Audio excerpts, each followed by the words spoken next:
If you're doing a road trip through France and you're passing anywhere near Paris, you've probably asked yourself, is it actually worth doing a stopover in Disneyland? If you've got kids and you've never been, then yes, it's definitely worth doing at least once. We're on the way back from a skiing trip in Chamonix, and a day at Disneyland, followed by a day in Paris, is going to make the end of the holiday a real highlight, especially for our youngest two. To see our driving to the Alps and Chamonix skiing videos, do subscribe to the channel. Disneyland is obviously a pricey stopover, so we've tried to keep costs down by getting an apartment outside the park. We've brought a picnic and we're driving to Disneyland rather than taking the train. We'll provide more tips on planning your trip at the end of the video. There's so much variety at Disneyland Paris that it can be a bit overwhelming figuring out what to prioritise. The first thing to do is download the app, which you can do ahead of time to put together a bit of a wish list. The app gives you live queue times for each ride and a map, so we just headed for the closest ride that we wanted to do with an acceptable wait. This approach meant that although we were there during the February half term, which is as busy as the summer peak, we did get onto a good number of rides. The app also gives you the times and locations of the shows and parade, so it's an invaluable tool. We focused on family magic rather than high adrenaline rides. Bearing that in mind, here's a rundown of most of the things we managed to do in one day during a peak time. The Pirates of the Caribbean, a boat ride through the world of Captain Jack Sparrow and the Black Pearl. It's very atmospheric and enjoyable, but a little scary for our youngest. Buzz Lightyear, a great fun laser blast where it's up to you to help defeat the dastardly Emperor Zurg. No one can aim so precisely.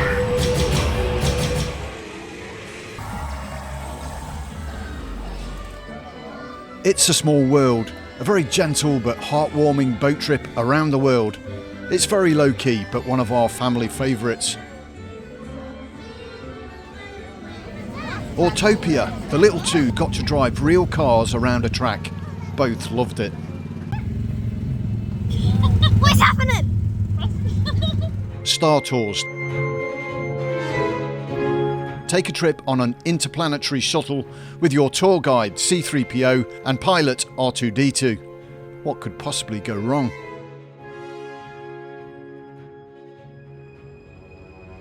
The Dragon's Lair. It's easy to miss, but the lair under the castle is definitely worth a visit.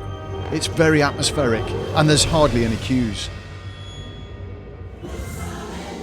The Lion King, a spectacular musical production of a Disney classic.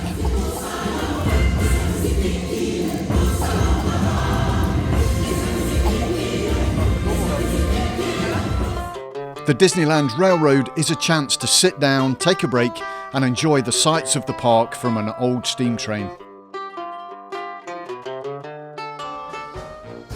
Disney Stars on Parade. See all your favourite characters with a feel-good carnival atmosphere.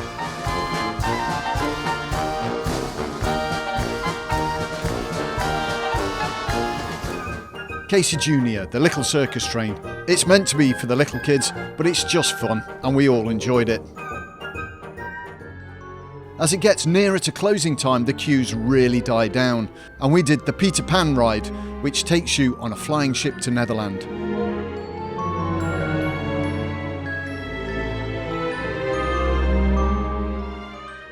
Straight afterwards, we went on the Pinocchio and Snow White rides back to back with hardly any waiting, which was ideal as they're both very short.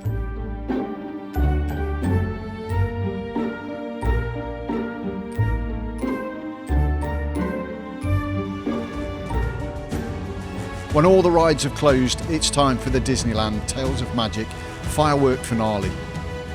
A spectacular end to a magical day before heading home, tired but happy.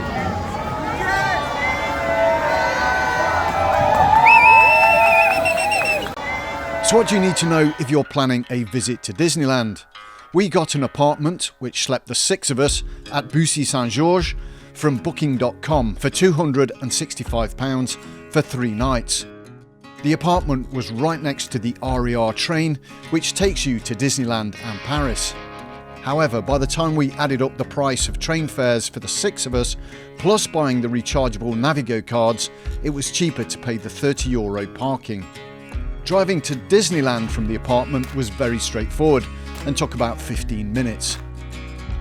It's worth taking a photo of where you park, as the parking area is massive, and after a long day with tired kids, hunting for the car is not much fun.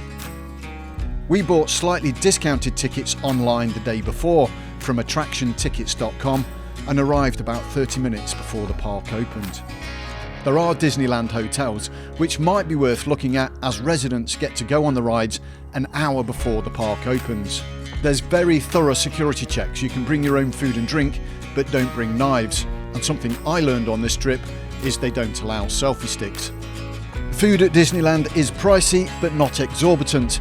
We took snacks which we bought at the large Carrefour supermarket at Bussy Saint-Georges. We also got a couple of the Sheriff's barbecue platters at the Cowboy Cookout, which we shared between us for a total of €36. All in all, it was a day packed with magic and memories. We also drove into Paris the next day, as it was a Sunday and the on-street parking was free. You can see the film of our trip to the Eiffel Tower and Montmartre on our channel, so do subscribe to see those.